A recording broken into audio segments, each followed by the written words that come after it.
Today we're going to look at mindfulness-based stress relief and the use of binaural beats to create an auditory illusion to bring you into the present moment. This will be particularly helpful for those of you who are new to meditation and creative visualization, or who find it difficult to maintain focus and concentration. So what are binaural beats? Well, a binaural beat is an illusion created by the brain when you listen to two tones, binaural, with slightly different frequencies at the same time. Your brain interprets the two tones as a beat of its own. The tones align with your brain waves to produce a beat with a different frequency. This frequency is the difference in hertz, Hz, between the frequencies of the two tones. For example, if you're listening to 440 hertz in your left ear and 444 hertz in your right ear, you'd be hearing a 4 hertz tone. When you listen to binaural beats, your brain activity matches the frequency set by the frequency of the beat. This is called the frequency following effect, and it means that you can use binaural beats to entrain your mind to reach a certain mental state.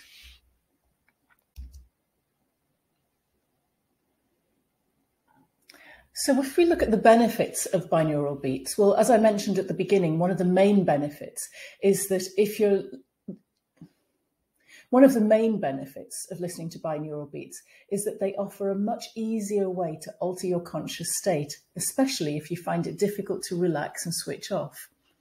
Experienced meditators will also find it useful, though, because it can help to deepen your practice or to enable you to stay focused a little bit more than you would if there was no sound at all. Another amazingly simple benefit is that binaural beats have been scientifically proven to benefit your health, and there's no adverse side effects. This means that you've got nothing to lose and everything to gain by trying it out for yourself. So the benefits that have been scientifically researched and proven to improve your health and your well-being include things like anxiety, your mood, your focus and attention span, your memory, and even your creativity. In functional medicine, it's widely recognized that high stress levels release a hormone called cortisol, which induces perceptual narrowing to help you make very quick decisions in an emergency situation. But creativity is the opposite, because it thrives when stress levels, and hence stress hormones, are low and you feel safe and relaxed enough to take your time to think through your options. Bear in mind that in day-to-day life, when you feel stressed about making decisions, the most common thing is to ignore your hobbies and ignore your own needs. And so things like hobbies, meditation, relaxation, and even your sleep tend to go by the wayside. And yet these are the very times that you need your creative mind the most to help you come up with creative and constructive solutions to your problems. So give yourself permission to take time out to meditate, or to listen to these binaural beats, or even to do your hobbies. Just give yourself permission to switch off, because you may well find that the answers come to you when you're not searching for them.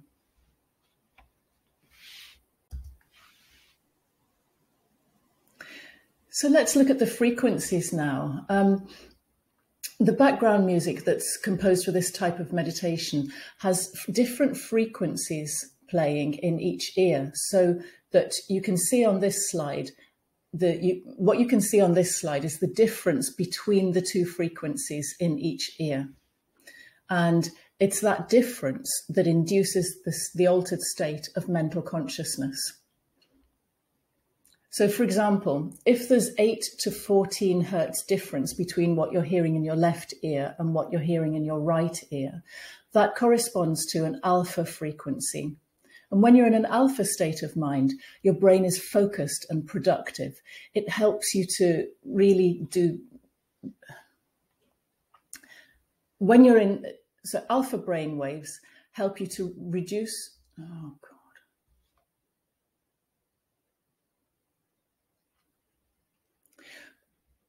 When the difference between the two ears is 8 to 14 hertz, that puts you in an alpha frequency.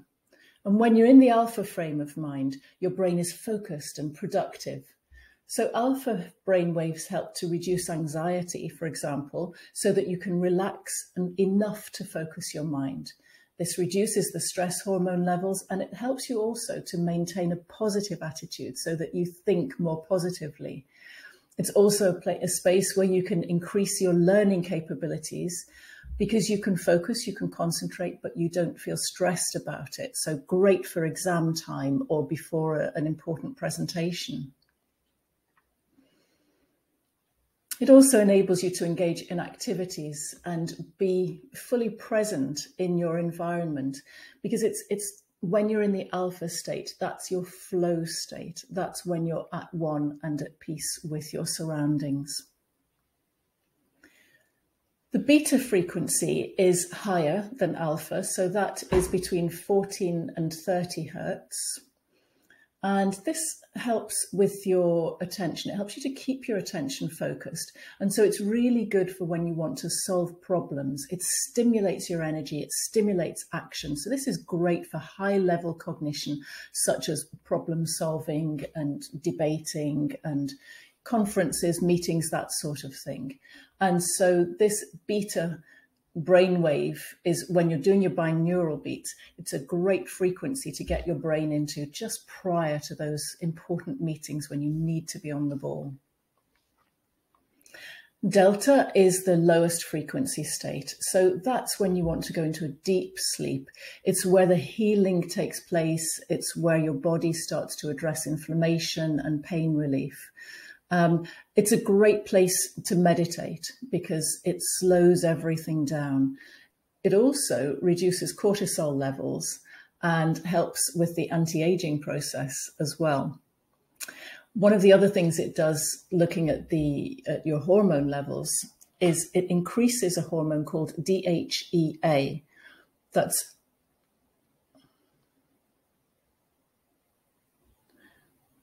It increases DHEA, which you may have heard of. Some people even supplement DHEA levels as an anti-aging therapy and to improve their physical performance. DHEA is also used to treat depression and even the symptoms of menopause, because your natural levels of DHEA decrease as you get older. And it's also massively impacted by stress levels and cortisol levels. And so being able to tap into this frequency, this delta frequency, just resets your brain and resets the resonance in your body that can help create an ideal scenario for these hormones to be stimulated. Delta also gives you access to your unconscious mind. So it's quite a deep state of meditation. And then beyond that, we've got theta. Theta waves are between 4 and 8 hertz. And the benefits of this are, again, for meditation and for deep relaxation. So the more you relax, the more creative you become. Remember, we've already mentioned that. So this helps creativity. It's also involved in REM sleep, REM, the rapid eye movement phase of your sleep. So that's one of the 4 main sleep stages, and it's critical for your brain health and for your emotional resilience. So we do tend to think of sleep as a passive process, but actually the REM engages the body and the brain in a very similar way to your waking life. And it's actually where 80% of your dream state occurs. But it's the hardest phase to wake somebody up from, because your brain and your body need to keep you asleep so that you don't start acting out your dreams during this phase of sleep. But research has shown that it plays an incredibly important role in both your emotional health and in your ability to learn. So when you're stressed and you have high cortisol levels, it's likely that you don't enter into a REM sleep state, or that if you do, that it's not adequate. It's not good quality sleep, if you like. So a conscious meditation practice that uses the binaural beats, it's kind of a shortcut, if you like, to gaining the benefit that you would have if you were currently able to sleep properly.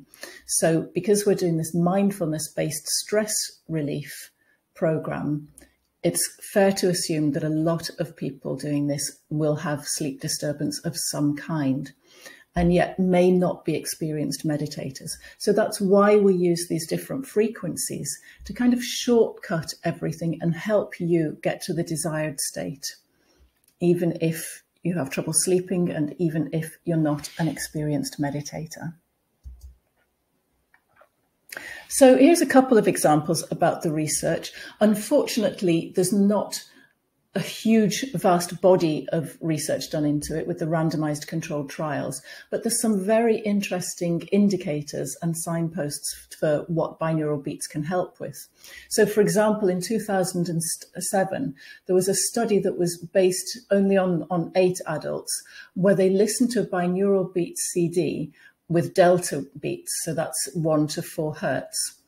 And they listened to those frequencies every day for 60 days. And then the results of the study found that the people who listened to it had their anxiety levels significantly reduced, and they felt that their overall quality of life had been noticeably improved.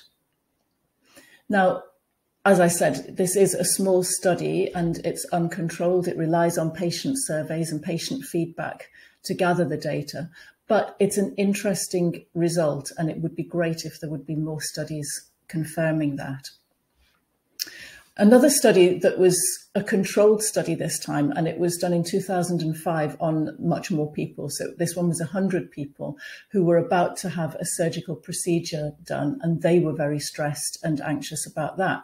So the binaural beats were found to significantly reduce preoperative anxiety compared to similar audio, but without the binaural tones, and a third group that had no audio at all.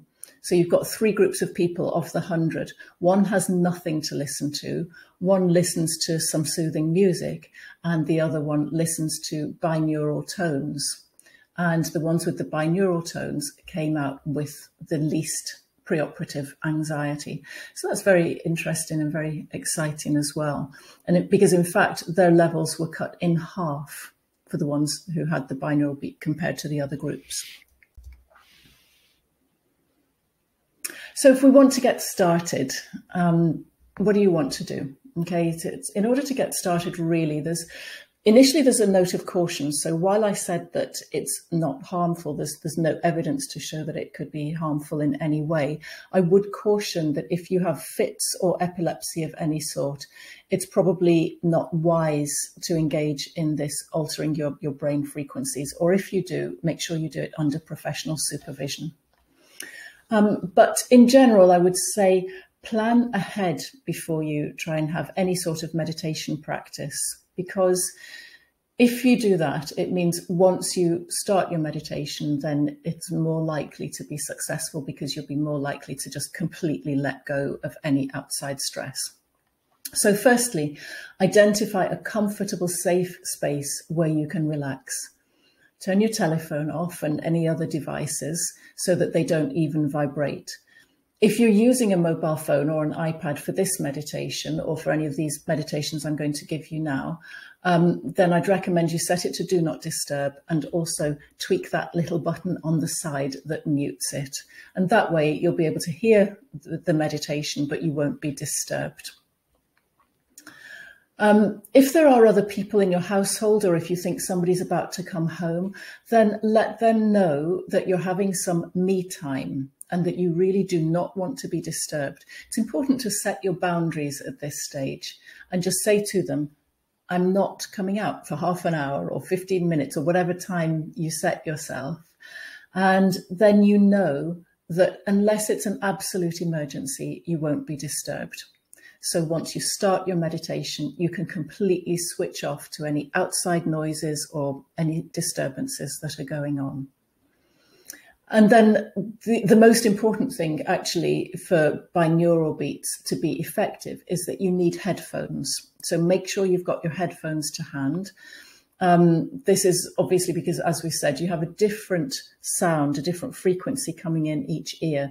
And so even with surround sound in a room, it's not as powerful as having headphones on. So make sure you have your headphones in your calm, quiet space with you. Finally, what I find quite helpful with this is to have a pen and paper at the side of you, so that as you come out of your relaxed state, there may be notes that you want to take. You might want to journal your experiences, or make a note of anything that comes to light during this quiet time.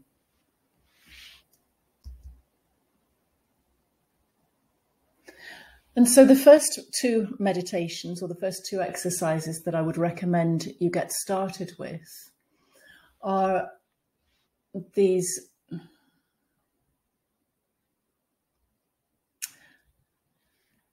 they're going to be normally around about 20 to 30 minutes to give your brain frequencies a chance to synchronize and align with the binaural beats.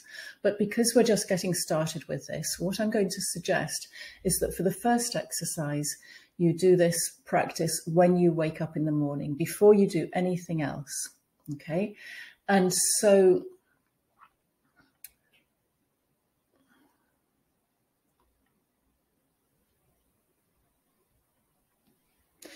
the other reason for just doing a 5-minute one each morning is, as much as anything else, for you to build up good health habits. And so it's almost more about the discipline of saying, I'm going to meditate at the beginning of every day. And 5 minutes is a lot more realistic than 20 minutes or half an hour before you get your day started. Okay. And so we'll begin with a 5-minute meditation every morning as soon as you wake up, with a view to retraining your brain and to help you to adopt healthy habits. So you'll begin the day just with this 5-minute meditation to set the tone for the day. It'll help you to wake up gently with a positive rhythm and calming thoughts, which is a really empowering way to silence your whole limbic system that kicks in when you wake up. Because if you've got worries on your mind, or if you know that you've got a busy day ahead of you, your limbic system, which is your fight or flight, can just instinctively kick in straight away and start telling you what the threats are of the day, or what you've got to face up to and how awful it's going to be, and things like that. So really taking control of that limbic system, slowing your body down, taking a deep breath and getting everything in perspective is a really important way to take back control of your mind. And it'll give you space to allow creative solutions to naturally surface. It also means, of course, that if you wake up and get out of bed in a positive frame of mind, that will be how you greet your day. It will be how you greet other people, which will, of course, have an influence on how they respond to you.